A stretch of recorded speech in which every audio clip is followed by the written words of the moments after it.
Gaza ലോകത്തിനു മുന്നിൽ കണ്ണീരായി മാറുകയാണ്. ദീർഘകാലമായി നടക്കുന്ന യുദ്ധത്തിന്റെ ദുരിതത്തിൽ നിന്നും കരകയറാനാവാതെ ദുരന്തങ്ങളിൽ നിന്നും ദുരന്തത്തിലേക്കുള്ള വഴി മാത്രമാണ് ഗാസയിൽ ഇപ്പോൾ തുറക്കുന്നത്. സംഘർഷാവസ്ഥയും യുദ്ധവും തുടരുന്ന ഗാസയിൽ ഇപ്പോഴിതാ പോളിയോ ഭീഷണിയും പിടിമുറുക്കിയിരിക്കുകയാണെന്നാണ് ഏറ്റവും പുതുതായി വരുന്ന വാർത്തകൾ. യുദ്ധത്തെ തുടർന്നുണ്ടായ വാക്സിനേഷന്റെ ലഭ്യതക്കുറവിൽ 10 മാസം പ്രായമുള്ള കുഞ്ഞിനാണ് പോളിയോ രോഗം സ്ഥിരീകരിച്ചിരിക്കുന്നത്. യുദ്ധം നടക്കുന്ന ഗാസയിൽ കുഞ്ഞുങ്ങൾക്ക് പോളിയോ നൽകുന്നതിനായി വെടിനിർത്തൽ പ്രഖ്യാപിക്കണമെന്ന് ഐക്യരാഷ്ട്ര സംഘടന ആവശ്യപ്പെട്ടതിന് പിന്നാലെയാണ് കുഞ്ഞിന് പോളിയോ രോഗം സ്ഥിരീകരിച്ചത്.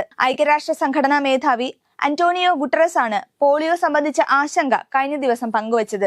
എന്നാൽ എല്ലായിടത്തും സംഘർഷം നിലനിൽക്കുന്നതിനാൽ വാക്സിനേഷൻ നൽകുക എന്നത് വെല്ലുവിളിയാണെന്നും അദ്ദേഹം പ്രതികരിച്ചിരുന്നു. ഗാസയിൽ പോളിയോ ഉൾപ്പെടെയുള്ള സാംക്രമിക രോഗങ്ങൾ പടർന്നു പിടിക്കുന്നതിൽ അതീവ ആശങ്കയെന്ന് ലോകാരോഗ്യ സംഘടന നേരത്തെ അറിയിച്ചിരുന്നു. ഗാസയിൽ കുടിവെള്ളത്തിൽ പോളിയോ വൈറസിന്റെ സാന്നിധ്യം സ്ഥിരീകരിച്ചതിനെ തുടർന്നാണ് ലോകാരോഗ്യ സംഘടന ഇത്തരത്തിലൊരു പരാമർശം നടത്തിയത്. ഈ സ്ഥിതി തുടർന്നാൽ യുദ്ധത്തിൽ മരിക്കുന്നവരെക്കാൾ കൂടുതൽ പേർ പകർച്ചവ്യാധികൾ ബാധിച്ച് മരിക്കുന്ന അവസ്ഥയുണ്ടാകുമെന്നും WHO ചൂണ്ടിക്കാട്ടിയിരുന്നു. നിലവിൽ 64,000 കുട്ടികളാണ് വാക്സിൻ എടുക്കാൻ ബാക്കിയുള്ളത്. ഓഗസ്റ്റ് അവസാന വാരത്തോടെ ഗാസയിൽ 1.6 മില്യൺ പോളിയോ വാക്സിനുകൾ എത്തിച്ചേരുമെന്നാണ് പ്രതീക്ഷിക്കുന്നതെന്ന് അധികൃതർ അറിയിച്ചിട്ടുണ്ട്. എന്നാൽ വാക്സിനുകൾ എത്തിക്കഴിഞ്ഞാൽ അത് കൃത്യമായി ശീതീകരിച്ച് സൂക്ഷിക്കാൻ റെഫ്രിജറേറ്റർ സൗകര്യം, പോളിയോ നൽകുവാൻ ആരോഗ്യ വിദഗ്ധരുടെ സേവനം, മറ്റ് സൗകര്യങ്ങൾ എന്നിങ്ങനെയെല്ലാം ആവശ്യമാണ്.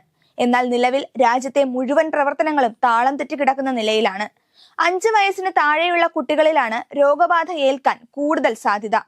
ശുചിത്വമില്ലാത്ത ചുറ്റുപാടുകൾ, കൃത്യമായ മരുന്നുകളുടെ ലഭ്യതക്കുറവ്, മലിനജലം, സംസ്കരിക്കാത്ത മൃതദേഹങ്ങളിൽ നിന്ന് പുറന്തള്ളപ്പെടുന്ന രോഗാണുക്കൾ എന്നിവയെല്ലാം രോഗവ്യാപന സാധ്യത ഇരട്ടിയാക്കുന്നുണ്ട്. ഗാസ മുനമ്പിലെ 6 ഇടങ്ങളിൽ നിന്ന് ശേഖരിച്ച കുടിവെള്ളത്തിൽ ടൈപ്പ് 2 പോളിയോ വൈറസിന്റെ സാന്നിധ്യമുണ്ടെന്ന് ഗ്ലോബൽ പോളിയോ ലബോറട്ടറി നെറ്റ്വർക്ക് കണ്ടെത്തിയതായി ലോകാരോഗ്യ സംഘടന നേരത്തെ അറിയിച്ചിരുന്നു. യുദ്ധത്തെ തുടർന്നുണ്ടായ നാശനഷ്ടത്തിൽ ഗാസയിലെ മിക്ക ഓവുചാലുകളും തകർന്ന അവസ്ഥയിലാണ്.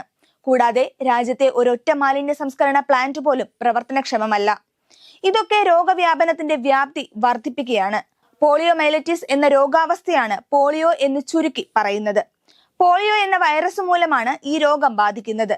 തൊണ്ടവേദന, കടുത്ത പനി, തീവ്രമായ കഴുത്ത് വേദന തുടങ്ങിയവയാണ് സാധാരണയായി പോളിയോയുടെ ലക്ഷണങ്ങളായി കണ്ടുവരുന്നത്. രോഗം ബാധിച്ചു കഴിഞ്ഞാൽ 1-2 ആഴ്ചകൾക്കുള്ളിൽ രോഗമുക്തി നേടാനാകും. എന്നാൽ വാക്സിൻ എടുത്തെങ്കിൽ മാത്രമേ ഇത്തരത്തിലൊരു രോഗമുക്തി നേടാനാകൂ. പോളിയോ രോഗം സാധാരണയായി മനുഷ്യരിൽ മാത്രം കണ്ടുവരുന്ന രോഗമാണ്. ഒരു കാലത്ത് ലോക ജനത ഏറെ ഭയപ്പെട്ടിരുന്ന ഒരു രോഗമാണ് പോളിയോ. വാക്സിൻ കണ്ടുപിടിച്ചതിന് ശേഷമാണ് രോഗം നിയന്ത്രണ വിധേയമാക്കുവാൻ സാധിച്ചത്. 37,396 മേൽ മനുഷ്യജീവനുകളാണ് ഗാസയിൽ ഇതുവരെ ഉണ്ടായ യുദ്ധത്തിൽ കൊല്ലപ്പെട്ടത്.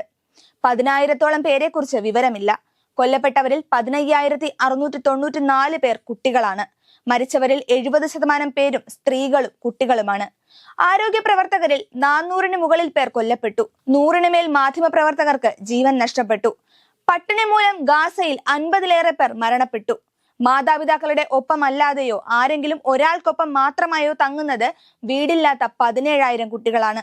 യുദ്ധം മൂലം ഗാസയിൽ $3,300 കോടി നാശനഷ്ടം ഉണ്ടായതായും ആരോഗ്യ മന്ത്രാലയം അറിയിച്ചു. ഇതിനിടയിൽ യുദ്ധമുഖത്ത് കുടുങ്ങിയ ഇന്ത്യക്കാരെ മോചിപ്പിക്കാൻ ഓപ്പറേഷൻ അജയ് എന്ന പേരിൽ ഒരു ദൗത്യം വിദേശകാര്യ മന്ത്രാലയം ആരംഭിക്കുകയും 1,309 ഇന്ത്യൻ പൗരന്മാരെ നാട്ടിലെത്തിക്കാനും സാധിച്ചു.